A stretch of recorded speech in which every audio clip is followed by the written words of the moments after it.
Welcome to Naren academy. ವಿದ್ಯಾರ್ಥಿಗಳೇ, ನಾವು ವಿವಿಧ ಸ್ಪರ್ಧಾತ್ಮಕ ಪರೀಕ್ಷೆಗಳಿಗೆ ಪಾಲಿಟಿ ಕ್ಲಾಸಸ್ ಅಲ್ಲಿ ಇದುವರೆಗೆ ಹಲವಾರು ಕ್ಲಾಸ್ಗಳನ್ನು ರಾಷ್ಟ್ರಪತಿ, ಉಪರಾಷ್ಟ್ರಪತಿ, ಪ್ರಧಾನಿ ಎಲ್ಲ ನೋಡಿದ್ದೇವೆ. ಮುಖ್ಯವಾದ ವಿಷಯ ನಮ್ಮ ಸಂವಿಧಾನ ಹೇಗೆ ರಚನೆ ಆಯಿತು. ತುಂಬಾ ಪ್ರಶ್ನೆ ಬರ್ತದೆ. ಎಲ್ಲಾ ಸ್ಪರ್ಧಾತ್ಮಕ ಪರೀಕ್ಷೆಗೆ ಇದು ಸಹಕಾರಿಯಾಗ್ತದೆ. ಇಲ್ಲಿ ನಾನು ಒಂದು ಐತಿಹಾಸಿಕ ನೀಲನಕ್ಷೆ ಅಂತೇಳಿ ಟೈಟಲ್ ಕೊಟ್ಟಿದ್ದೇನೆ.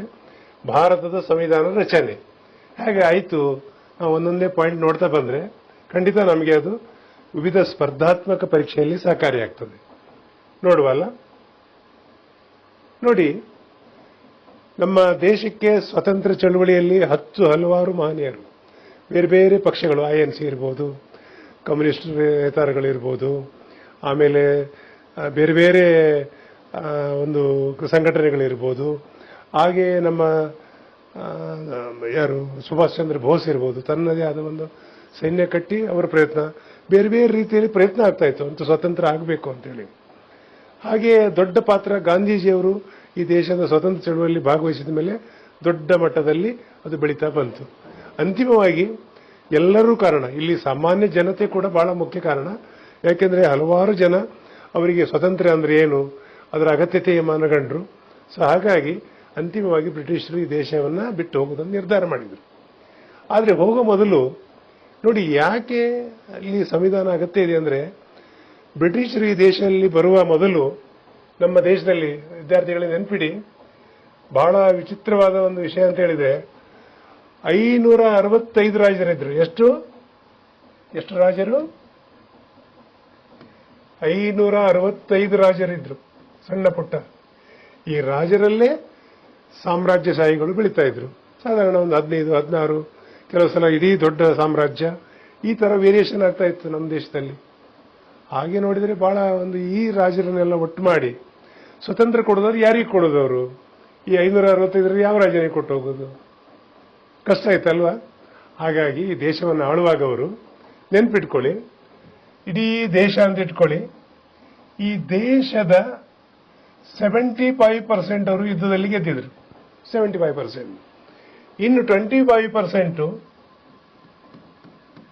ಅವರು ಇಲ್ಲಿರೋ ರಾಜರೊಟ್ಟಿಗೆ ಒಪ್ಪಂದ, ಪ್ರೊಟೆಕ್ಟಿವ್ ಸ್ಟೇಟ್, ಸಂರಕ್ಷಿತ ರಾಜ್ಯ ಅಂತೇಳಿ ಅವರು ಹೇಗೆ ಹೇಳ್ತಾ ಇದ್ದಾರೆ ಅಂದ್ರೆ, ನಿಮ್ಮ ತಂಟೆಗೆ ಯಾರಾದರೂ ಬಂದ್ರೆ, ಬ್ರಿಟಿಷ್ ಸರ್ಕಾರ ತಂಟೆಗೆ ಬಂದಾಗೆ ನಾವು ನಿಮ್ಮನ್ನು ರಕ್ಷಣೆ ಕೊಡ್ತೇವೆ, ನಮಗೊಂದಿಷ್ಟು ನಿಮ್ಮ ಸೈನ್ಯದ ಎಲ್ಲ ಸಹಕಾರ ಮಾಡಿದ್ದಕ್ಕೆ ಒಂದಿಷ್ಟು ಟ್ಯಾಕ್ಸ್ ರೂಪದಲ್ಲಿ ನಮಗೆ ಹಣವನ್ನು ಕೊಟ್ಟರಾಯ್ತು ಅಂತೇಳಿ ಒಂದು ಒಪ್ಪಂದಿತ ರಾಜ್ಯಗಳಂದ್ರೆ ಸಂರಕ್ಷಿತ ರಾಜ್ಯಗಳು ಅಂತಿದ್ರು. ಈ ಎಲ್ಲ ರಾಜರು ಎಷ್ಟಿದ್ರು ಅಂದ್ರೆ, ಗೆದ್ದ ಭಾರತ ಆಗಿರ್ಬೋದು, ಸಂರಕ್ಷಿತ ಇವರು ಕೂಡ ಇರ್ಬೋದು, 565 ರಾಜರು ಇದ್ರು. ಈಗ ಬ್ರಿಟಿಷರು ಇಲ್ಲಿ ಬಿಟ್ಟು ಹೋಗುದಾದ್ರೆ ಯಾರಿಗೆ ಹಸ್ತಾಂತರ ಮಾಡಬಹುದು? ಇವರಿಗೆ. ಬಹಳ ವಿಚಿತ್ರ ಅಲ್ವಾ? ಆದ್ರೆ ವಿಶ್ವದಲ್ಲಿ ಈ ಡೆಮೋಕ್ರಸಿ, ಪ್ರಜಾಪ್ರಭುತ್ವ ಮಾದರಿ ಮೊದಲು ಹುಟ್ಟಿದ್ದು ಬ್ರಿಟಿಷರಲ್ಲಿ, ಅಂದ್ರೆ ಬ್ರಿಟನ್. ಸೊ ಅವರು ಒಂದು ಪದ್ಧತಿ ಬೆಳೆದ ಮೇಲೆ ಇಡೀ ವಿಶ್ವದಲ್ಲಿ ಒಂದು ಅದ್ಭುತವಾಗಿ, ಕ್ರಾಂತಿಕಾರವಾಗಿ ಬದಲಾವಣೆ ಆಗಿದ್ದೆ ಅಂದ್ರೆ ಅಮೆರಿಕನ್ ಒಂದು ಸಂವಿಧಾನ ರಚನೆ ಆದ್ಮೇಲೆ. ಯಾಕಂದ್ರೆ ಲಿಖಿತ ರೂಪದಲ್ಲಿ ಆಗ್ತದೆ. ನೆನ್ಪಿಡಿ, ಪ್ರಥಮ ಲಿಖಿತ ಸಂವಿಧಾನ ಎಲ್ಲಿ ಆಗಿದೆ ಅಂದ್ರೆ ಅಮೆರಿಕದಲ್ಲಿ. ಆಮೇಲೆ ಇಂಗ್ಲೆಂಡ್ ಲಿಖಿತ ರೂಪದಲ್ಲಿದೆ ಇಲ್ಲ, ನೆನ್ಪಿಟ್ಕೊಳ್ಳಿ, ಲಿಖಿತ ರೂಪದಲ್ಲಿದ್ದಲ್ಲ ಇಲ್ಲ. ಕಾಲ ಕಾಲಕ್ಕೆ ಅಗತ್ಯವಾದ ಕಾಯ್ದೆ ಕಾನೂನುಗಳನ್ನು ಮಾಡಿ ಅದು ಪುರವಣಿಗಳನ್ನು ಸೇರಿಸ್ತಾ ಬರ್ತಾ ಇರ್ತಾರೆ. ಆ ರೀತಿ ಇದೆ ಅವರದ್ದು. ಲಿಖಿತ ಪ್ರಥಮ ಆಯಿತು ವಿಶ್ವದಲ್ಲಿ ಅಂದ್ರೆ ಅಮೆರಿಕದಲ್ಲಿ. ಸೊ ಎಲ್ಲ ಮನಗಂಡು ಅಂತೂ ನಮಗೆ ಸ್ವತಂತ್ರ ಕೊಡುವುದಂತ ಆದ್ಮೇಲೆ ನಮ್ಮದೇ ಒಂದು ಸಂವಿಧಾನ ಬೇಕು ಅಂತೇಳಿ ಚಳವಳಿಗಳು, ನಾನು ಹೇಳಿದಾಗೆ ತುಂಬಾ ರೀತಿಯಲ್ಲಿ ಆಗಿದೆ. ನಾನು ಇಲ್ಲಿ ಪರೀಕ್ಷಾ ದೃಷ್ಟಿಯಲ್ಲಿ ಎಲ್ಲಿಂದ ಅಂತ ಹೇಳಿದ್ರೆ ನಾನು ಇಲ್ಲಿ ಕೊಟ್ಟಿದ್ದೇನೆ. ಪ್ರಥಮವಾಗಿ ಪ್ರಶ್ನೆ ಬರ್ತದೆ, ವಿದ್ಯಾರ್ಥಿಗಳೇ, ಯಾರು ಹೇಳಿದ್ರು ಅಂತ ನಮ್ಮದೇ ಸಂವಿಧಾನ ಬರೀತೇವೆ ಅಂದ್ರೆ MN ರಾಯ್. ಬರ್ಕೊಳ್ಳಿ, MN ರಾಯ್ ಕಮ್ಯುನಿಸ್ಟ್ ನೇತಾರ. ಪ್ರಥಮವಾಗಿ ಅವರು ಬ್ರಿಟಿಷ್ ಸರ್ಕಾರಕ್ಕೆ ಹೇಳ್ತಾರೆ, ನಮ್ಮದೇ ಸಂವಿಧಾನ ಬರ್ಕೊಳ್ತೇವೆ. ಯಾವ ವರ್ಷದಲ್ಲಿ ಅಂದ್ರೆ 1934ರಲ್ಲಿ. ನೋಡಿ, ಪ್ರಥಮ ಹೇಳಿದ್ದು ಯಾರು ಅಂತ ಕೇಳಿದಾಗ ಈ ಪ್ರಶ್ನೆಗೆ ಆನ್ಸರ್ ಏನಾಗಿದ್ರು ಅಂದ್ರೆ ಕಮ್ಯುನಿಸ್ಟ್ ನೇತಾರ. ಹೆಸರು ಯಾವುದು ಅಂದ್ರೆ MN ರಾಯ್, ನೆನ್ಪಿಟ್ಟುಕೊಳ್ಳಿ. ಆಮೇಲೆ ಮುಂದೆ ಏನಾಯ್ತು ಆಗಿದ್ರೆ, ಭಾರತೀಯ ರಾಷ್ಟ್ರೀಯ ಕಾಂಗ್ರೆಸ್ ಏನು ಸ್ವತಂತ್ರ ಚಳವಳಿಯಲ್ಲಿ ಗಾಂಧೀಜಿಯವರ ನೇತೃತ್ವದಲ್ಲಿ ಇಂಡಿಯನ್ INC ಅಂತ ಏನ್ ಹೇಳ್ತೀರಿ, INC, ಇಂಡಿಯನ್ ನ್ಯಾಷನಲ್ ಕಾಂಗ್ರೆಸ್, ಇವರು 1935ರಲ್ಲಿ ಹೇಳ್ತಾರೆ, ಎಸ್ ನಮ್ದು ಸಂವಿಧಾನ ನಾವು ಮಾಡ್ಕೊಳ್ತೇವೆ, ನಮಗೆ ನಮ್ಮ ಸಂವಿಧಾನ ನಾವೇ ಬರ್ಕೊಳ್ತೇವೆ, ನೀವು ಇಲ್ಲಿಂದ ಹೊರಡಿ ಅಂತೇಳಿ. ಮುಂದೆ 1938ರಲ್ಲಿ ಜವಾಹರ್ಲಾಲ್ ನೆಹರು ಇವರು ಒಂದು ಸ್ಟೇಟ್ಮೆಂಟ್ ಕೊಡ್ತಾರೆ. ಹೇಗೆ ಅಂತ ಹೇಳಿದ್ರೆ, ನಮ್ಮದೇ ಸಂವಿಧಾನವನ್ನ ಸಂಪೂರ್ಣ ಒಂದಾಗಿ ನಾವೇ ಬರ್ಕೊಳ್ಳೋದು. ಯಾವ ರೀತಿ ಅಂತ ಹೇಳಿದ್ರೆ, ಒಂದು ಮತದಾನ ಪ್ರಕ್ರಿಯೆ ಎಲ್ಲ ಮಾಡಿಕೊಂಡು ನಮ್ಮ ಸಂವಿಧಾನ ಸಭೆಯಾಗಿ ನಾವೇ ಬರ್ಕೊಳ್ತೇವೆ ಅಂತ ಒಂದು ದೊಡ್ಡ ಮಟ್ಟದಲ್ಲಿ ಸ್ಟೇಟ್ಮೆಂಟ್ ಕೊಡ್ತಾರೆ. ಈ ಎಲ್ಲ ಮಾನ್ಯರು ಹೇಳಿದ ಮೇಲೆ ಏನಾಗ್ತದೆ ಹಾಗಿದ್ರೆ? ಸೊ ಸಡನ್ ಆಗಿ ಒಪ್ಪಿದ್ದಲ್ಲ, ತುಂಬಾ ಅದ್ರ ಕಥೆಗಳು ಚಳವಳಿ ತುಂಬಾ ಇದೆ. ಆದ್ರೆ ಇಲ್ಲಿ ಏನು ಅಂತ ಹೇಳಿದ್ರೆ, ಆಗಸ್ಟ್ ಆಫರ್ ಇಲ್ಲೊಂದು ಕೊಟ್ಟಿದ್ದಾರೆ. ಯಾವಾಗಲೂ ಪ್ರಶ್ನೆ ಬರ್ತದೆ, ಏನಿದು ಆಗಸ್ಟ್ ಆಫರ್? ಕಡೆಗೆ ಒಪ್ತಾರೆ, ಆಯ್ತು ನಾವು ಸಂವಿಧಾನ ಬರೀಲಿಕ್ಕೆ ನಿಮ್ಗೆ ಅವಕಾಶ ಮಾಡಿಕೊಡ್ತೇವೆ, ಇಲ್ಲಿಂದ ಬಿಟ್ಟು ಹೋಗ್ತೇವೆ ಅಂತೇಳಿ ಆಗಸ್ಟ್ ಆಫರ್ ಅಂತೇಳಿ ಬರ್ತದೆ. ಯಾರು ಅಂತೇಳಿ ಸರ್ ಸೆಫರ್ಡ್ ಕ್ರಿಪ್ಸ್ ಅಂತೇಳಿ ಒಬ್ಬ ವ್ಯಕ್ತಿ, ಬ್ರಿಟಿಷ್ ಕ್ಯಾಬಿನೆಟ್ ದರ್ಜೆಯ ಒಬ್ಬ ವ್ಯಕ್ತಿ ಬಂದು ಇಲ್ಲಿಗೆ ಅವರು ಹೇಳ್ತಾರೆ, ನಾವು ಇಲ್ಲೆಲ್ಲ ಯಾವ ರೀತಿ ರಚನೆ ಆಗೋದು ಏನು ಚರ್ಚೆ ಮಾಡಿ 47ರಲ್ಲಿ ಏನ್ ಹೇಳ್ತಾರೆ ಅಂತ ಅವರು, ನಾವು ಎರಡನೇ ಮಹಾಯುದ್ಧ ಆದ್ಮೇಲೆ ನಿಮಗೆ ಬರೀಲಿಕ್ಕೆ ಅವಕಾಶ ಕೊಡ್ತೇವೆ. ನೆನ್ಪಿಡಿ, ಆಗ ಎರಡನೇ ಮಹಾಯುದ್ಧ ನಡೀತಾ ಇತ್ತು. ನಮ್ಮ ಭಾರತ ಕೂಡ ಬ್ರಿಟನ್ ಪರವಾಗಿ ಯುದ್ಧ ಭಾಗವಹಿಸಿತ್ತು, ನಮ್ಮ ಸೈನಿಕರು ಕೂಡ. ಎರಡನೇ ಮಹಾಯುದ್ಧ ಆದ್ಮೇಲೆ ನಾವು ಈ ಪ್ರಕ್ರಿಯೆಯನ್ನು ಪ್ರಾರಂಭ ಮಾಡ್ತೇವೆ ಅಂತೇಳಿ ಆಗಸ್ಟ್ ಆಫರ್ ತಗೊಂಡು ಯಾರು ಬಂದಿದ್ರು ಅಂತ ಹೇಳಿದ್ರೆ, ಸರ್ ಸೆಫರ್ಡ್ ಕ್ರಿಪ್ಸ್. ಅಂದ್ರೆ ಇಲ್ಲಿ ಎಲ್ಲರೊಟ್ಟಿಗೆ ಚರ್ಚೆ ಮಾಡಿ ಯಾವ ರೀತಿ ಸ್ವರೂಪದಲ್ಲಿ ಆಗಬೇಕು ಅನ್ನೋ ಇದಕ್ಕೆ ಅವರು ಬರ್ತಾರೆ. ಸೊ ಅಂತೂ ಇದು ಚರ್ಚೆ ಆಗಿ ಮುಂದೆ ಸಂವಿಧಾನ ಪ್ರಕ್ರಿಯೆಗೆ ಸ್ಟಾರ್ಟ್ ಆಗ್ತದೆ. ಮುಂದೆ ನೋಡುವಲ್ಲ.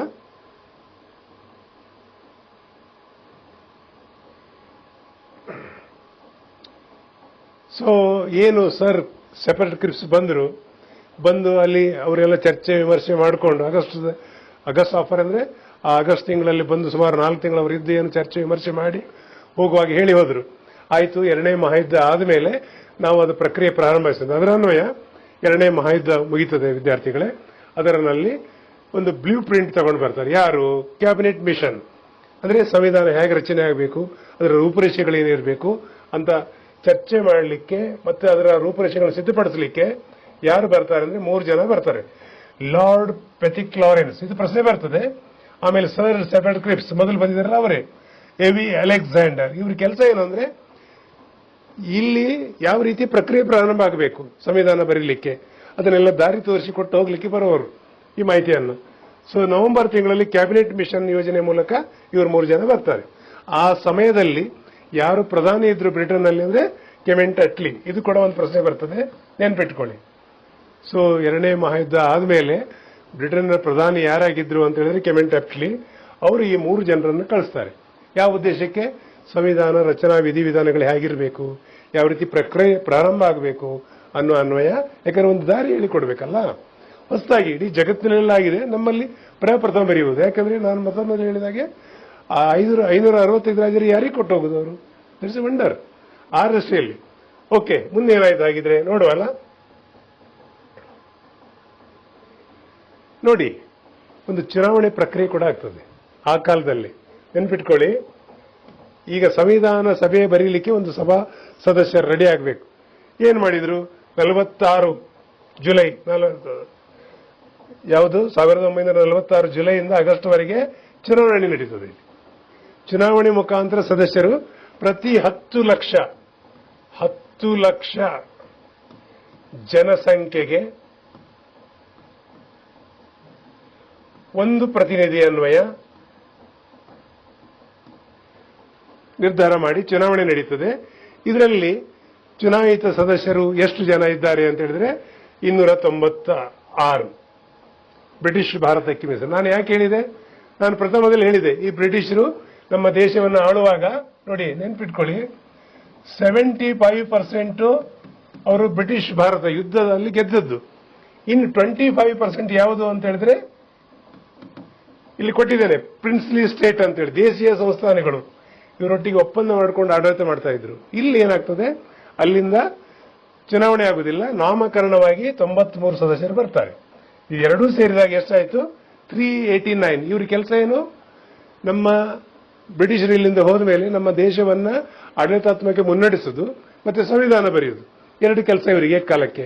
ನಮ್ಮ ದೇಶವನ್ನ ಮುನ್ನಡೆಸುವುದು, ಸಂಸತ್ನಲ್ಲಿ ಕೂತ್ಕೊಂಡು ಚರ್ಚೆ ವಿಮರ್ಶೆ ಮಾಡಿ ಮುನ್ನಡೆಸುವುದು, ಆಮೇಲೆ ಸಂವಿಧಾನ ಬರೆಯುವಂತ ಪ್ರಕ್ರಿಯೆಗೆ ಅಲ್ಲಿ ಚರ್ಚೆ ವಿಮರ್ಶೆ ಮಾಡಿ ಅಂತಿಮ ಸ್ವರೂಪ ಕೊಡುವುದು, ಎರಡು ಕೆಲಸ ಇವ್ರದ್ದು. ಸೊ ಎಷ್ಟು ಜನ ಸದಸ್ಯರು ಅಂತ ಕೇಳಿದಾಗ 389. ನೆನ್ಪಿಟ್ಕೊಳ್ಳಿ. ಬ್ರಿಟಿಷ್ ಭಾರತದಿಂದ ಎಷ್ಟು ಜನ ಬಂದರು ಅಂದ್ರೆ 296. ದೇಶೀಯ ಸಂಸ್ಥಾನ ಪ್ರೊಟೆಕ್ಟಿವ್ ಸ್ಟೇಟ್ ಇಂದ ಎಷ್ಟು ಅಂದ್ರೆ 93. ಚುನಾವಣೆ ಯಾವ ಸಮಯದಲ್ಲಿ ಆಗ್ತದೆ ಅಂತ ಹೇಳಿದ್ರೆ 1946 ಜುಲೈನಿಂದ ಆಗಸ್ಟ್ ತಿಂಗಳಲ್ಲಿ ಚುನಾವಣೆ ನಡೆದು ಈ ಸದಸ್ಯರು ಬರ್ತಾರೆ. ಇವ್ರ ಕೆಲಸ ಮತ್ತೆ ಮತ್ತೆ ಹೇಳುದು ಎರಡು. ಒಂದು ಸಂವಿಧಾನ ಸಭೆಯಲ್ಲಿ ಕುಳಿತುಕೊಂಡು ಚರ್ಚೆ ವಿಮರ್ಶೆ ಮಾಡಿ ಇಲ್ಲಿ ಸಂವಿಧಾನ ಬರೆಯುವಂತ ಪ್ರಕ್ರಿಯೆ, ಇನ್ನೊಂದು ದೇಶವನ್ನು ಮುನ್ನಡೆಸುವುದು. So that's a wonder. ನೋಡುವ ಮುಂದೆ ಏನಾಯ್ತು ಅಂತ ಹೇಳಿ.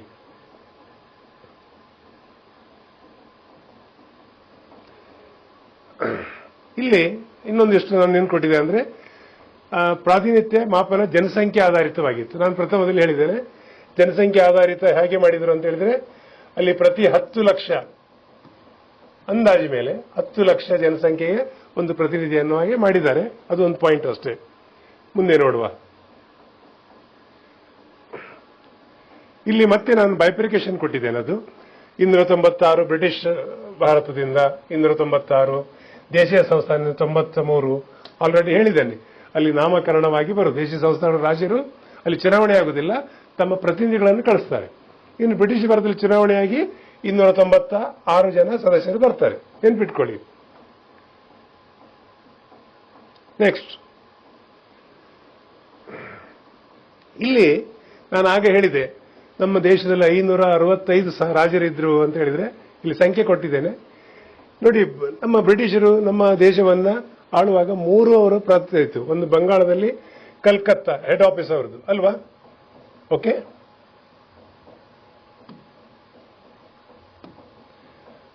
ಒಂದು ಕಲ್ಕತ್ತಾ,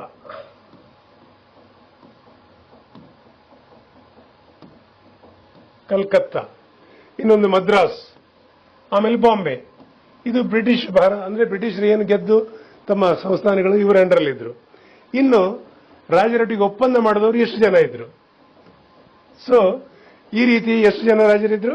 565 ರಾಜರು. That's A wonder. ಅದಕ್ಕೆ ಹೇಳಿದ್ದು ಅವರು ಬ್ರಿಟಿಷರು ಇಲ್ಲಿ ದೇಶವನ್ನು ಬಿಟ್ಟು ಹೋಗುವಾಗ ಯಾರ ಕೈಲಿ ಕೊಡುದು? ಅದಕ್ಕೆ ಒಂದು ಸಂವಿಧಾನ ಬರೆದ ಮೇಲೆ ಚುನಾಯಿತ ಪ್ರತಿನಿಧಿಯಾಗಿ ಒಂದು ಸರ್ಕಾರ ನಡೆಸುವಂತ ಪ್ರಕ್ರಿಯೆ ಪ್ರಾರಂಭ ಆಗ್ತದೆ. ಎಂತ ಅದ್ಭುತ ಕೆಲಸ. ಅಂತೂ ನಮ್ಮ ಅಲ್ಲಿ ಎಲ್ಲರದ್ದು ಅಲ್ಲಿ ದೊಡ್ಡ ಪಾತ್ರ ಇದೆ. ನಮ್ಮ ಚಳವಳಿ ಮಾಡಿದಂತ ಎಲ್ಲ ನೇತಾರರು, ಸಾಮಾನ್ಯ ಜನ ಎಲ್ಲರೂ ಅದರಲ್ಲಿ ಭಾಗವಹಿಸಿದ್ದಾರೆ. ಬಹಳ ಅದ್ಭುತವಾದ ಪ್ರಕ್ರಿಯೆ. ಓಕೆ, ಮುಂದೆ ನೋಡುವ. ಇಲ್ಲಿ ಚುನಾವಣೆ ಆಯಿತು, ಸದಸ್ಯರೆಲ್ಲ ಬಂದರು. ಈಗ ಎರಡು ಕೆಲಸ ಅವರದು. ಒಂದು ಪ್ರಥಮ ಸಭೆ ಸೇರಿ ಹೇಗೆ ಸಂವಿಧಾನ ಮಾಡುವ ಪ್ರಕ್ರಿಯೆ ಪ್ರಾರಂಭ ಆಗಬೇಕು ಅಂತೇಳಿ ಒಂದು. ಇನ್ನೊಂದು ದೇಶವನ್ನ ಮುನ್ನಡೆಸಲಿಕ್ಕೆ. ಅದಕ್ಕೆ ಇಲ್ಲಿ ಹಂಗಾಮಿ ಸರ್ಕಾರ ಅಂತ ಕೊಟ್ಟಿದ್ದೇನೆ. ಎಸ್, ಯಾಕೆಂದ್ರೆ ಇನ್ನು ಬ್ರಿಟಿಷರು ಹೋಗಿಲ್ಲ, ತಾತ್ಕಾಲಿಕವಾಗಿ ಒಂದು ಸರ್ಕಾರ ಆಗ್ತದೆ. ಓಕೆ, ಆ ಸರ್ಕಾರದಲ್ಲಿ ಯಾರು ಮಂತ್ರಿಗಳಿದ್ರು ಅಂತೇಳಿ ಒಂದು ಪಟ್ಟಿ ಕೊಟ್ಟಿದ್ದೇನೆ. ಇದು ಹೆಚ್ಚು ಬರಲಿಕ್ಕಿಲ್ಲ, ಬಟ್ ಒಂದು ನೆನಪಿರಲಿ ಅಷ್ಟೇ. ಓಕೆ, ಇವರೆಲ್ಲ ಅದೇ ಹೆಸರು. ನಾನು ಪ್ರಮುಖ ಖಾತೆಗಳು ಹಂಗಾಮಿ ಸರ್ಕಾರದಲ್ಲಿ ಯಾರ್ಯಾರು ಯಾವ್ಯಾವ ಖಾತೆ ಅಂತ ಕೊಟ್ಟಿದ್ದೇನೆ. ಇನ್ನು ಇಲ್ಲಿ ಸಂವಿಧಾನ ರಚನೆ ಮಾಡಲಿಕ್ಕೆ ಸಭಾ ಪ್ರಾರಂಭ ಆಗ್ತದೆ. ನೋಡಿ, ಅವರು ಎರಡು ಕೆಲಸ ಹೇಳಿದೆ. ಅಲ್ಲಿ ಒಂದು ಕುತ್ಕೊಂಡು ದೇಶದ ಮುನ್ನಡೆ ಬಗ್ಗೆ ಚರ್ಚೆ ಮಾಡಿದ್ರು, ಮಿನಿಸ್ಟರ್ ಆಗಿ ಆಡಳಿತ ಮಾಡಿದ್ರು, ಸದಸ್ಯರಾಗಿ ಚರ್ಚೆ ವಿಮರ್ಶೆ ಮಾಡಿದ್ರು. ಇಲ್ಲಿ ಸದಸ್ಯರು ಕುತ್ಕೊಂಡು ಏನ್ ಮಾಡ್ತಾರೆ? ಸಂವಿಧಾನ ಬರೆಯ ಸಭೆಗೆ ಹಾಜರಾಗಿ ಯಾವ ರೀತಿ ಏನು ವಿಷಯಗಳು ಯಾವುದು ಎಲ್ಲವೂ ಚರ್ಚೆ ಮಾಡಿ ಅಂತಿಮ ಸ್ವರೂಪ ಕೊಡಲಿಕ್ಕೆ ಇಲ್ಲಿ ಸಭಾಧ್ಯಕ್ಷರು ಬೇಕು. ಯಾರು? ಇದು ಒಂದು ಪಾಯಿಂಟ್ ಬರ್ತದೆ, ಯಾವಾಗಲೂ ನೆನ್ಪಿಟ್ಕೊಳ್ಳಿ. ಯಾರು ಸಭಾ ಅಧ್ಯಕ್ಷರು ಅಂತ ಹೇಳಿದ್ರೆ ಹಂಗಾಮಿ ಸಚ್ಚಿದಾನಂದ್ ಸಿನ್ಹಾ. ಹಂಗಾಮಿ ಯಾಕೆ ಅಂತ ಹೇಳಿದ್ರೆ ಯಾವಾಗಲೂ ಒಂದು ಕ್ರಮ ಹೇಗೆ ಅಂತ ಹೇಳಿದ್ರೆ ಎಲ್ಲ ಸದಸ್ಯರು ಕುತ್ಕೊಂಡಿದ್ದಾರೆ. ಅಲ್ಲಿ ಮುಂದಿನ ಅಧ್ಯಕ್ಷರ ಆಯ್ಕೆ ಆಗುವಾಗ ಆ ಸಭೆಯನ್ನು ಮುನ್ನಡೆಸಲಿಕ್ಕೆ ಒಬ್ಬರು ತತ್ಕಾಲೀನ ಅಧ್ಯಕ್ಷರು ಮಾಡುವ ಕ್ರಮ ಇದೆ. ಅದರ ಅನ್ವಯ ಪ್ರಶ್ನೆ ಬರ್ತದೆ, ಹಂಗಾಮಿ ಅಧ್ಯಕ್ಷರು ಯಾರಿದ್ರು ಅಂದ್ರೆ ಸಚ್ಚಿದಾನಂದ್ ಸಿನ್ಹಾ ಅಂತೇಳಿ. ಮುಂದೆ ಅವರು ಕೂತ್ಕೊಂಡು ಆಯ್ತು, ಇನ್ನು ಮುಂದಿನ ಈ ಸಂವಿಧಾನ ಸಭೆಯನ್ನ ನೋಡಿ. ಇಡೀ ಸಭೆಯ ಅಧ್ಯಕ್ಷರು ನೆನ್ಪಿಟ್ಕೊಳ್ಳಿ, ಎರಡು ಕನ್ಫ್ಯೂಸ್ ಆಗ್ತದೆ. ಸಂವಿಧಾನ ಡ್ರಾಫ್ಟಿಂಗ್ ಕಮಿಟಿ ಚೇರ್ಮನ್ ಬೇರೆ, ಇಡೀ ಸಂವಿಧಾನ ಸಭೆಯ ಅಧ್ಯಕ್ಷರು ಬೇರೆ. ಸಂವಿಧಾನ ಸಭೆಯ ಹಂಗಾಮಿ ಅಧ್ಯಕ್ಷರು ಯಾರು? ಸಚ್ಚಿದಾನಂದ್ ಸಿನ್ಹಾ. ಆಮೇಲೆ ಇವರೆಲ್ಲ ಕೂತ್ಕೊಂಡು ಅಂತಿಮವಾಗಿ ಸೂಚನೆ ಮತ್ತು ಅನುಮೋದನೆಯ ಮುಖಾಂತರ ಎಲ್ಲರೂ ಸಹಮತದಿಂದ ಡಾಕ್ಟರ್ ರಾಜೇಂದ್ರ ಪ್ರಸಾದ್ ಅವರನ್ನು ಆಯ್ಕೆ ಮಾಡ್ತಾರೆ. ಸೊ ನಿಮ್ಗೊಂದು ಪ್ರಶ್ನೆ ಬರ್ತದೆ, ಸಂವಿಧಾನ ಸಭೆಯ ಅಧ್ಯಕ್ಷರು ಯಾರಿದ್ರು ಅಂದ್ರೆ ಡಾಕ್ಟರ್ ರಾಜೇಂದ್ರ ಪ್ರಸಾದ್. ಹಂಗಾಮಿ ಯಾರಾಗಿದ್ರು ಅಂತ ಹೇಳಿದ್ರೆ ಇವರ ಹೆಸರು. ಆಮೇಲೆ ಇಬ್ರು ಉಪಾಧ್ಯಕ್ಷರು ಕೂಡ ಇದ್ರು, ಎಸ್.ಸಿ. ಮುಖರ್ಜಿ ಮತ್ತು ಟಿ.ವಿ. ಕೃಷ್ಣಮಾಚಾರಿ. ಇದು ಕೂಡ ಹೆಸರು ನೆನಪಿಟ್ಕೊಳ್ಳಿ, ಎಸ್.ಸಿ. ಮುಖರ್ಜಿ, ಕೃಷ್ಣಮಾಚಾರಿ, ಈ ಹೆಸರು ಕೂಡ ನೆನಪಿಟ್ಕೊಳ್ಳಿ. ಇದು ಪ್ರಶ್ನೆ ಬರ್ತದೆ. ಮುಂದೆ ಹೋಗುವಲ್ಲ.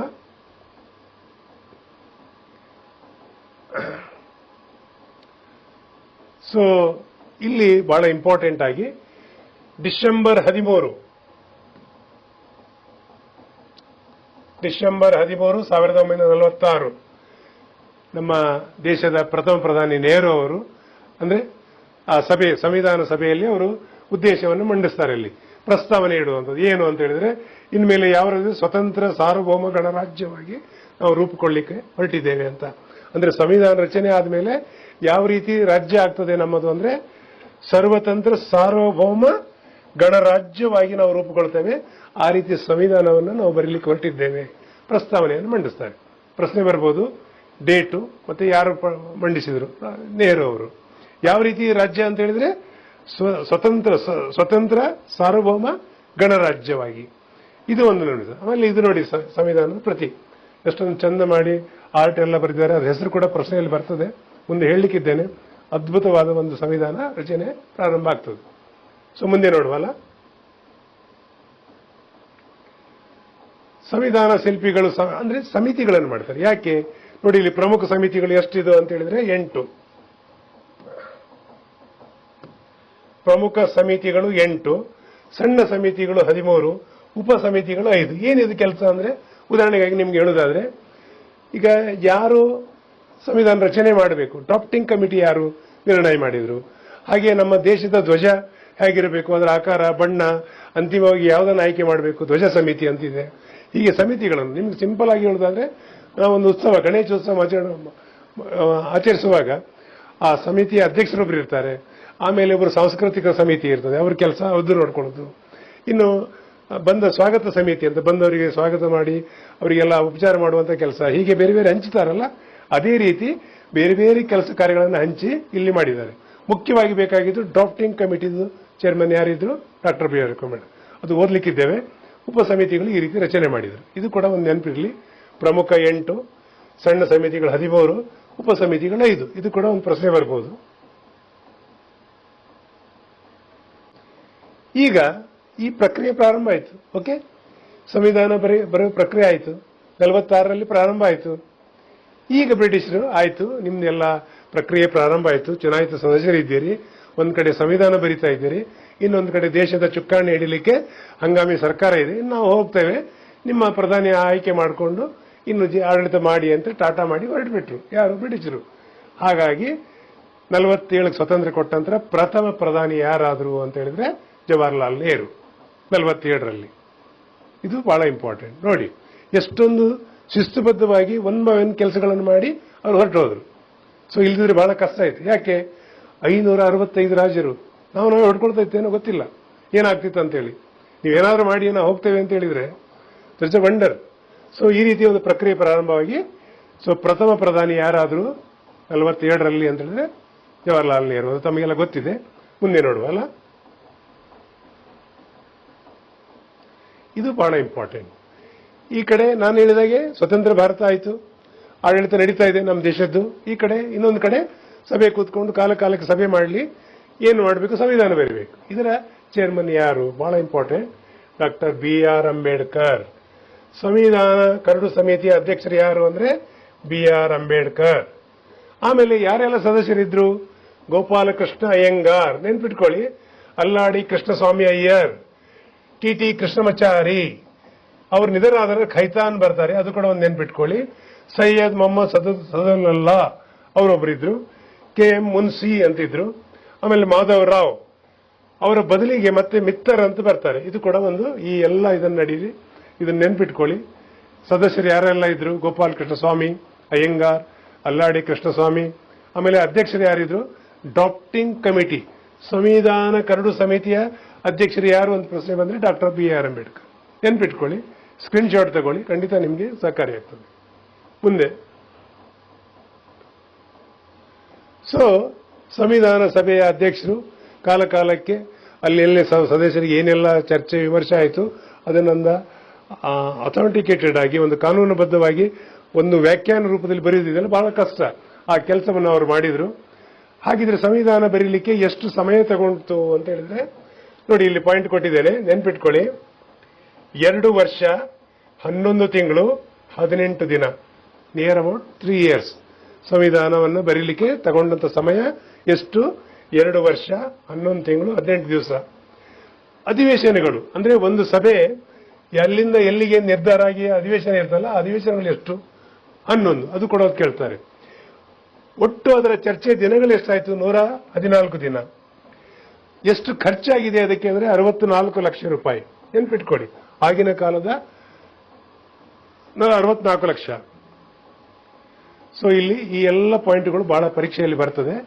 ಒಟ್ಟು ಸಮಯ 2 ವರ್ಷ 11 ತಿಂಗಳು 18 ದಿವಸ, 11 ಅಧಿವೇಶನ, 114 ದಿವಸ ಇದೇ ಆಗಿದೆ. ಆಮೇಲೆ ಒಟ್ಟು ಖರ್ಚು 64 ಲಕ್ಷ ಆಗಿದೆ. ಇದು ಕೂಡ ಪ್ರಶ್ನೆ ಬರ್ತದೆ, ನೆನ್ಪಿಟ್ಕೊಳ್ಳಿ.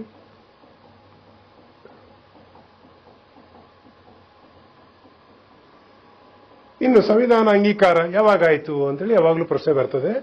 ಸೊ ಎಲ್ಲ ಬರ್ದಾದ್ಮೇಲೆ ಸಂವಿಧಾನ ಅಂಗೀಕಾರ ಆಗಿದ್ದು ಯಾವಾಗ? ಸೊ ಇಲ್ಲಿ ಒಂದು ಪ್ರಶ್ನೆ ಇದೆ ನೋಡಿ. ಸಂವಿಧಾನ 26 ನವೆಂಬರ್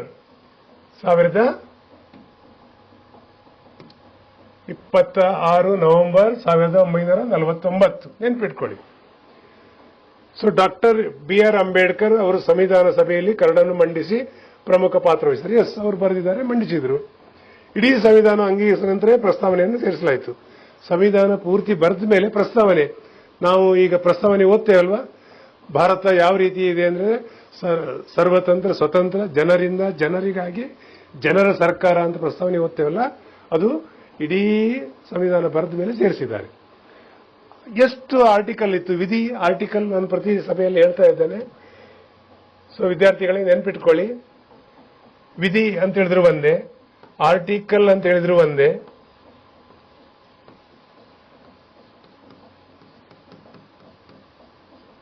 ಆಮೇಲೆ ಅನುಚ್ಛೇದ ಅಂತ ಹೇಳಿದ್ರು ಒಂದೇ. ಅನುಚ್ಛೇದ ಎಲ್ಲವೂ ಒಂದೇ. ಎಷ್ಟಿತ್ತು ಅಂತ ಹೇಳಿದ್ರೆ 395. ನೆನ್ಪಿಟ್ಕೊಳ್ಳಿ. ಅನುಸೂಚಿ ಎಷ್ಟಿತ್ತು ಅಂದ್ರೆ 8. ಆಮೇಲೆ ಭಾಗ ಕೇಳ್ತಾರೆ ಕೆಲವು ಸಲ. ಎಷ್ಟು ಭಾಗ ಇತ್ತು ಅಂದ್ರೆ ಅಧ್ಯಾಯಗಳಿದ್ದಾಗೆ ಭಾಗ 22. ನೆನ್ಪಿಟ್ಕೊಳ್ಳಿ, 22 ಭಾಗಗಳಲ್ಲಿ 395 ಆರ್ಟಿಕಲ್. ಅದೇ ಆರ್ಟಿಕಲ್, ಅನುಚ್ಛೇದ, ವಿಧಿ ಎಲ್ಲ ಒಂದೇ. 8 ಅನುಸೂಚಿ. ಸರ್, ಇದು ಅನುಸೂಚಿ ಏನು ಅಂತ ನೆನ್ಪಿಟ್ಕೊಳ್ಳಿ. ಈ ಆಗ 8 ಇದ್ರೆ ಈಗ ಎಷ್ಟಿದೆ ಅಂದ್ರೆ 12 ಇದೆ ಈಗ. ಅದು ಕೂಡ ಒಂದು ಪ್ರಶ್ನೆ ಬರ್ಬೋದು. ಮತ್ತೆ ಸೇರಿಸಿಕೊಂಡಿದ್ದು. ಸೊ ಅನುಸೂಚಿ ಅಂತ ಹೇಳಿದ್ರೆ ವಿಸ್ತೃತವಾಗಿ ಬರೆಯುವಂಥದ್ದು. ಇಲ್ಲಿ ಸಂವಿಧಾನದಲ್ಲಿ ವ್ಯಾಖ್ಯಾನ ರೂಪದಲ್ಲಿ ಒಂದು ಸೆಂಟೆನ್ಸ್ ಆಗಿ ಅದು ಆ ವಿಧಿ ಏನು ಹೇಳ್ತದೆ ಅಂತ ಬರೆದ್ರೆ ವಿಸ್ತೃತವಾಗಿ, ಉದಾಹರಣೆಗಾಗಿ ಭಾರತದಲ್ಲಿ ಯಾವ್ಯಾವ ರಾಜ್ಯಗಳು ಯಾವ್ಯಾವ ಸೇರ್ಪಡೆ ಆಯಿತು, ಸೇರ್ಪಡೆ ಆದ್ಮೇಲೆ ಅದರ ವಿಸ್ತೀರ್ಣ ಏನು, ಯಾವ ಕಾನೂನು ಪ್ರಕಾರ ಆಯಿತು, ಎಲ್ಲ ವಿವರಗಳು ಅನುಸೂಚಿಯಲ್ಲಿ ಇರ್ತದೆ. ಹಾಗಾಗಿ ಅದು ಅದರ ಭಾಗವೇ, ಅದರೊಟ್ಟಿಗೆ ಇರುವುದಿಲ್ಲ, ಅದು ಸಪರೇಟ್ ಆಗಿ ದಾಖಲೆ ಮಾಡ್ತಾರೆ. ಇದು ಕೂಡ ನೆನ್ಪಿಟ್ಕೊಳ್ಳಿ. ಮೊದಲು ಪ್ರಥಮದಲ್ಲಿ ಎಷ್ಟಿತ್ತು? 8. ಈಗ ಎಷ್ಟಿದೆ? 12. ಅದು ಕೂಡ ಒಂದು ನೆನ್ಪಿಡಿ, ಪ್ರಶ್ನೆ ಬರ್ತದೆ. ಓಕೆ. ತೆರೆಯ ಹಿಂದಿನ ಕಲಾವಿದರು ಅಂತ ನಾನು ಹಾಕಿದ್ದೇನೆ. ಯಾಕೆ? ತುಂಬಾ ಜನ ಕೆಲಸ ಮಾಡಿದ್ದಾರೆ. ಇಲ್ಲಿ ಕಾನೂನು ಸಲಹೆ ಕೊಡ್ಲಿಕ್ಕೆ ಒಬ್ರು ವ್ಯಕ್ತಿ ಇದ್ರು, ಅವರು ನಮ್ಮ ಜಿಲ್ಲೆಯವರೇ. ನೆನ್ಪಿಟ್ಕೊಳ್ಳಿ, ಸರ್ BN ರಾವ್ ಅಂತೇಳಿ. ನೆನ್ಪಿಟ್ಕೊಳ್ಳಿ ಇದು ಹೆಸರು. ಇವ್ರ ಬಗ್ಗೆ ಪ್ರಶ್ನೆ ಬರ್ತದೆ. ಸಂವಿಧಾನ ಬರೆಯುವಾಗ ಕಾನೂನು ಸಲಹೆಗಾರರಾಗಿ ಯಾರಿದ್ರು ಅಂತ ಹೇಳಿದ್ರೆ BN ರಾವ್. ಇವರು ನಮ್ಮ ಉಡುಪಿ ಜಿಲ್ಲೆಯವರೇ. ನೆನ್ಪಿಟ್ಕೊಳ್ಳಿ, ಅದ್ಭುತವಾದ ವ್ಯಕ್ತಿ, ಕಾನೂನು ತಿಳ್ಕೊಂಡಿದ್ರು. ಆಮೇಲೆ ಕಾರ್ಯದರ್ಶಿ ಯಾರಿದ್ರು ಅಂದ್ರೆ KVHR ಅಯ್ಯಂಗಾರ್. ಮುಖ್ಯ ರಚನೆಕಾರರು ಯಾರಿದ್ರು? ಮುಖರ್ಜಿ, ಬರೀಲಿಕ್ಕೆ. ಆಮೇಲೆ ಕ್ಯಾಲಿಗ್ರಾಫ್ ಅಂದ್ರೆ ಚಂದ ಮಾಡಿ ಬರೀಲಿಕ್ಕೆ ಇರ್ತದಲ್ಲ, ಕ್ಯಾಲಿಗ್ರಾಫ್ ಅಂತ ಹೇಳಿದ್ರೆ ಹೀಗೆ ಚಂದ ಮಾಡಿ ಬರೆಯುವಂತದ್ದು ಯಾರಿದ್ರು? ಇಂಗ್ಲಿಷ್ ಅಂದ್ರೆ ಪ್ರೇಮ್ ಬಿಹಾರ್ ನಾರಾಯಣ್ ರಜ್ದಾ. ಅದ್ರ ಹಿಂದಿ ವರ್ಷನ್ ಬರೆದಿದ್ದಾರೆ. ನೆನ್ಪಿಡಿ, ಪ್ರಥಮದಲ್ಲಿ ಇಂಗ್ಲಿಷಲ್ಲಿ ಬರೆದಿದ್ದಾರೆ, ಆಮೇಲೆ ಹಿಂದಿಯಲ್ಲಿ ಬರೆದಿದ್ದಾರೆ. ಹಿಂದಿ ವರ್ಷನ್ ಯಾರು ಅಂದ್ರೆ ವಸಂತ ಕೃಷ್ಣ ವೈದ್ಯ. ಇದು ನೆನ್ಪಿಟ್ಕೊಳ್ಳಿ. ಆಮೇಲೆ ನಮ್ಮ ಸಂವಿಧಾನದ ಅಧಿಕೃತ ಲಾಂಛನ ಯಾವುದಿತ್ತು ಅಂದ್ರೆ ಆನೆ, ಸಿಂಬಾಲಿಕ್. ನೆನ್ಪಿಟ್ಕೊಳ್ಳಿ, ಇದು ಒಂದು ಪ್ರಶ್ನೆ ಆಗ್ತದೆ, ಖಂಡಿತ ಬರ್ತದೆ. ಅಲಂಕಾರಿಕ ಕಲಾಕಾರರು ಯಾರು ಅಂತ ನಾನು ಹಾಗೆ ಪ್ರಥಮದಲ್ಲಿ ತೋರಿಸಿದೆ. ಇಡೀ ಫ್ರೇಮಿಗೆ ಮರ ಗಿಡ ಬಳ್ಳಿ ಚೆಂದ ಕಾಣಿಸಿದ್ದು ಯಾರು ಅಂದ್ರೆ ಈ ಕಲಾವಿದರು ನಂದಲಾಲ್ ಬೋಸ್ ಮತ್ತು ರಾಮ್ ಮನೋಹರ್ ಸಿನ್ಹಾ, ಈ ಎರಡು ಕಲಾವಿದರ ಹೆಸರು ನೆನ್ಪಿಟ್ಕೊಳ್ಳಿ. ಇದು ಕೂಡ ಒಂದು ಪ್ರಶ್ನೆ ಬರ್ತದೆ. ನೆಕ್ಸ್ಟ್ ನೋಡುವ. ಇನ್ನು ಜಾರಿ ಮತ್ತು ಯಾವಾಗ ಜಾರಿ ಅಂತೇಳಿ ನೋಡಿ. ಸಂವಿಧಾನ ಬರೆದ ತಕ್ಷಣ ಜಾರಿ ಆಗ್ತದ? ಇಲ್ಲ, ಅದಕ್ಕೆ ಅಂತಿಮ ಸ್ವರೂಪ ಕೊಡಬೇಕಲ್ವಾ. ಅದಕ್ಕೆ 24 ನೋಡಿ, ಇಲ್ಲಿ ಪ್ರಶ್ನೆ ಆಗ್ತದೆ, ನೆನ್ಪಿಟ್ಕೊಳ್ಳಿ.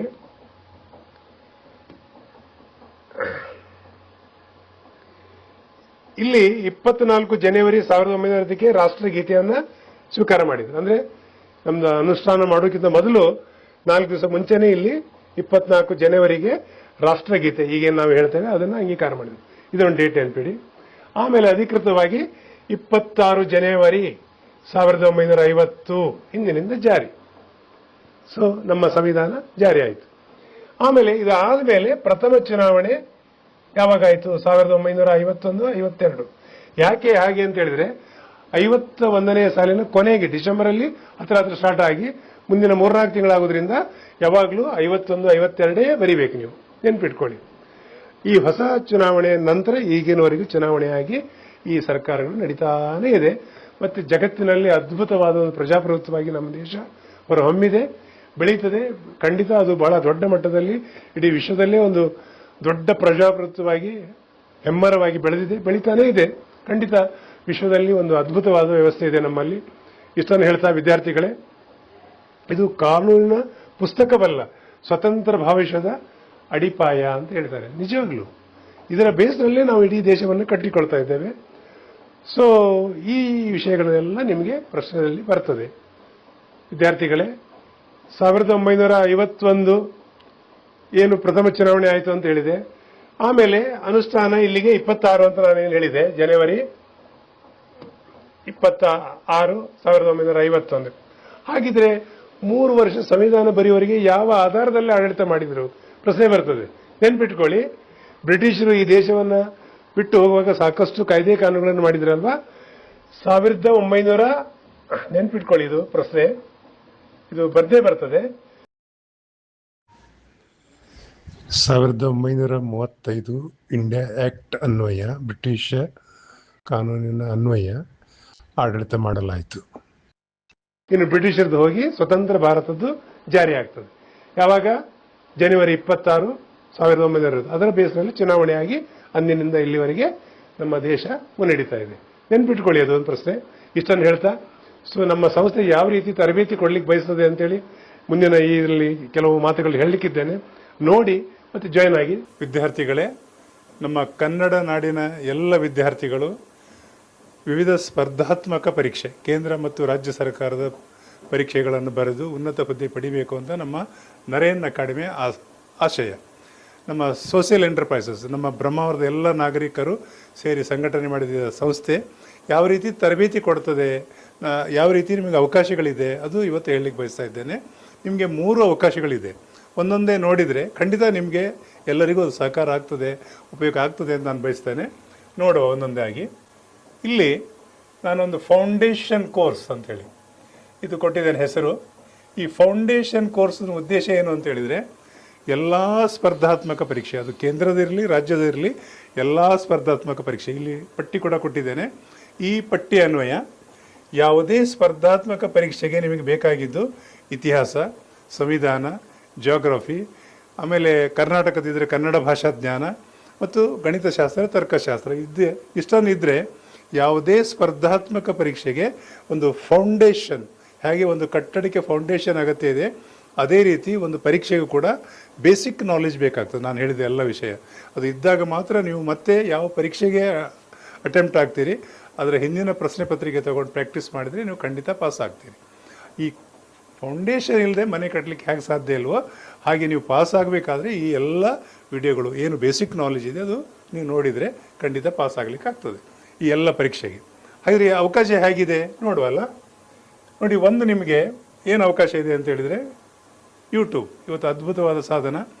ನಾವು ಎಲ್ಲ ಏನು ಫೌಂಡೇಶನ್ ಕೋರ್ಸಿಗೆ ಸಂಬಂಧಪಟ್ಟ ಎಲ್ಲ ವಿಡಿಯೋಗಳು ರೆಕಾರ್ಡ್ ಮಾಡಿ, ಇದರಲ್ಲಿ 9 ಜನ ಸಂಪನ್ಮೂಲ ವ್ಯಕ್ತಿಗಳು ರೆಕಾರ್ಡ್ ಮಾಡಿದ ವಿಡಿಯೋಗಳನ್ನು ಇದರಲ್ಲಿ ಅಪ್ಲೋಡ್ ಮಾಡ್ತೇವೆ.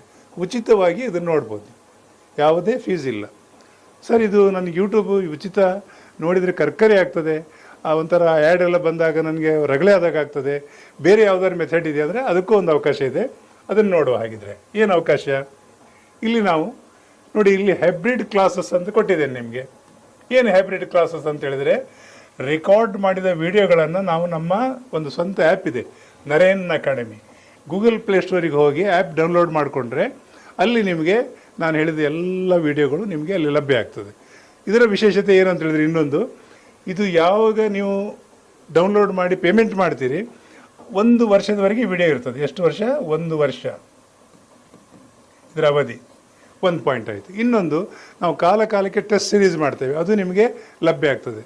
ಇನ್ನೊಂದು, ನಿಮಗೆ ಕರೆಂಟ್ ಅಫೇರ್ಸಿನ ವಿಡಿಯೋಗಳು ಎಲ್ಲ ಇದರಲ್ಲೇ ಅಪ್ಲೋಡ್ ಮಾಡ್ತೇವೆ. ಇದೆಲ್ಲ ನಿಮಗೆ ತಗೊಳ್ಳಿಕ್ಕಾಗ್ತದೆ. ಫೀಸ್ ಏನು ಸರ್? ನಾನು ಮೊದಲಲ್ಲಿ ಹೇಳಿದ ಹಾಗೆ ನಮ್ಮದು ಒಂದು social enterprises, no loss no profit. ಸಾಂಕೇತಿಕವಾಗಿ ಕೇವಲ 2,000 ರೂಪಾಯಿ ಮಾತ್ರ ಒಂದು ಸಲ ನೀವು ಕೊಟ್ಟರೆ ಮುಂದಿನ 1 ವರ್ಷವರೆಗೆ ಈ ಎಲ್ಲ ವಿಡಿಯೋ ಟೆಸ್ಟ್ ಸೀರೀಸ್ಗಳಲ್ಲಿ ಭಾಗವಹಿಸಲಿಕ್ಕೆ ಸಾಧ್ಯತೆ ಇದೆ. ಇದು ಒಂದಾಯಿತು ಸರ್. ಇನ್ನೊಂದು ಮೆಥಡ್ ಯಾವುದು ಅಂತ ಕೇಳಿದರೆ, ನಾನು ಹೇಳಲಿಕ್ಕೆ ಬಯಸೋದು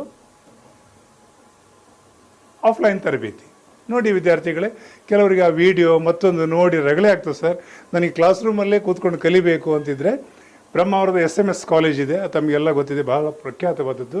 ಕೊಟ್ಟಿದ್ದೇನೆ ಇಲ್ಲಿ ನೋಡಿ, SMS college Brahmavar, Naren academy Brahmavar jointly ಒಂದು ಆರ್ಗನೈಸ್ ಕಾರ್ಯಕ್ರಮ ಇದೆ. ನಮ್ಮ ಉದ್ದೇಶ, SMS ಕಾಲೇಜಿನ ಉದ್ದೇಶವೂ ಒಂದೇ, ನಮ್ಮ ಸಂಸ್ಥೆಯ ಉದ್ದೇಶವೂ ಒಂದೇ. ಆ ರೀತಿಯಲ್ಲಿ ಅವರು ನಮಗೆ ಈ ಕಾಲೇಜಿನಲ್ಲಿ ಅತ್ಯುತ್ತಮವಾದ ಒಂದು ಲೈಬ್ರರಿ ವ್ಯವಸ್ಥೆ ನಾವು ಮಾಡಿಕೊಟ್ಟಿದ್ದೇವೆ. ಆಮೇಲೆ ಅವರು ಒಂದು ಕೋಣೆಯಲ್ಲಿ ಕ್ಲಾಸ್ ರೂಮಲ್ಲಿ 30 ವಿದ್ಯಾರ್ಥಿಗಳು ಕೂತ್ಕೊಂಡು ಕಲಿಯುವ ರೀತಿಯಲ್ಲಿ 30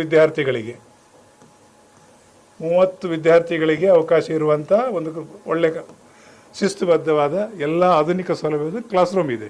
ಇಲ್ಲಿ ಕಲೀಲಿಕ್ಕಾಗ್ತದೆ. ನಾನು ಅಡ್ರೆಸ್ ಕೂಡ ಕೊಟ್ಟಿದ್ದೇನೆ, SMS IAS care study centre, 2nd floor, hall number 24.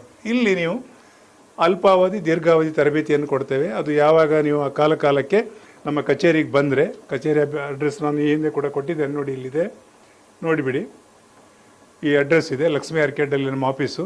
ಅಲ್ಲಿ ಬಂದಾಗ ನೀವು ಖಂಡಿತ ಮಾಹಿತಿ ಕೊಡ್ತೇನೆ. ಟೈಮಿಂಗ್ ಕೂಡ ಕೊಟ್ಟಿದ್ದೇನೆ, ಮಂಡೇ ಟು ಸಂಡೇವರೆಗೆ 10 ರಿಂದ 1 ಗಂಟೆವರೆಗೆ ಇರ್ತೇನೆ, ಮಾಹಿತಿ ಕೊಡ್ತೇನೆ ನಿಮಗೆ. ಸೊ ಈ ರೀತಿ ನೀವು ಆಫ್ಲೈನ್ ಕೂಡ ತಗೊಳ್ಳಿಕ್ಕೆ ಸಾಧ್ಯತೆ ಇದೆ. SMS ಕಾಲೇಜಿಗೆ ಟೈಮಿಂಗು ಮತ್ತು ಎಲ್ಲ ವಿವರಗಳನ್ನು ನಿಮಗೆ ಕೊಡ್ತೇವೆ, ಬಂದು ಮಾಹಿತಿ ತಗೊಳ್ಳಿ. ಇಷ್ಟನ್ನು ಹೇಳ್ತಾ, ಈ ತರಬೇತಿಯನ್ನು ಪಡ್ಕೊಳ್ಬೇಕು ನಮ್ಮ ಕನ್ನಡ ನಾಡಿನ ಎಲ್ಲ ವಿದ್ಯಾರ್ಥಿಗಳನ್ನು ಹೇಳ್ತಾ, ಮತ್ತು ಇಲ್ಲಿ ಒಂದು ಅದ್ಭುತ ವ್ಯವಸ್ಥೆ ಏನು ಮಾಡಿದ್ದಾರೆ ಅಂತ ಹೇಳಿದ್ರೆ, ಗರ್ಲ್ಸಿಗೆ ಸ್ಪೆಷಲಿ ದೂರದ ಊರಿನವರು ಬಂದವರಿಗೆ ಹಾಸ್ಟೆಲ್ ಸೌಲಭ್ಯ ಇದೆ ಇಲ್ಲಿ SMS ಕಾಲೇಜಲ್ಲಿ, ಅದು ಕೂಡ ಸೌಲಭ್ಯ ಪಡ್ಕೊಳ್ಬೇಕು. ಬಾಯ್ಸಿಗೆ ಮಾತ್ರ ದೂರದ ಊರಿನವರಿಗೆ PG ವ್ಯವಸ್ಥೆ ಮಾಡಿಕೊಡ್ತೇವೆ ಅಂತ ಹೇಳಿದ್ದಾರೆ. ಹಾಗಾಗಿ ಆಫ್ಲೈನ್ ಬರೋರಿಗೆ ನಾನು ಹೇಳ್ತಾ ಇರೋದು, ಇಲ್ಲೂ ಬೇಡ ಆಫ್ಲೈನ್ ಅಂತ ಹೇಳಿದ್ರೆ ಆನ್ಲೈನ್ ಅಂತೂ ಹೇಗೋ ಇದ್ದೇ ಇದೆ. ಈ ಸೌಲಭ್ಯ ಪಡ್ಕೊಳ್ಬೇಕು ಅಂತ ಹೇಳ್ತಾ ಅವಕಾಶಕ್ಕಾಗಿ ಧನ್ಯವಾದಗಳು. Thank you very much.